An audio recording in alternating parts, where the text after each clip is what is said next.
Evet arkadaşlar, bugün sizlerle birlikte yeni oyun keşfettim. Şuradan en aşağıya kadar Tum Sahur'u kurtarıyoruz. Ben 2 kere kurtardım.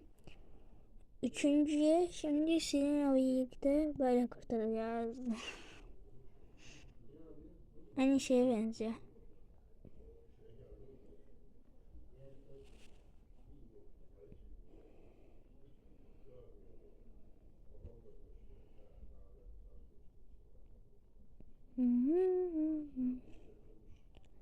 Bakın aşağıda şimdi Tum Sahur'u kurtar çıkacak.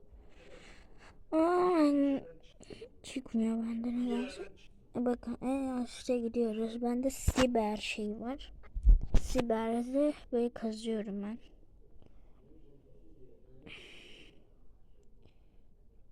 Kocaman şey yapmışım tabi.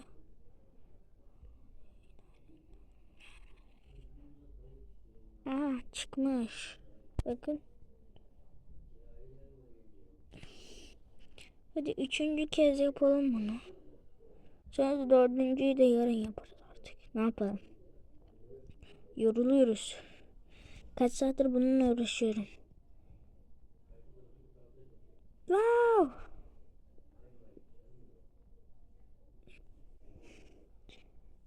Allah. Git artık. Hı. Ve kaç kere yeniden doğacağım. Neyse arkadaşlar, görüşürüz. Bir dakika. Dur şuraya bir Allah. Önümüze şey çıktı.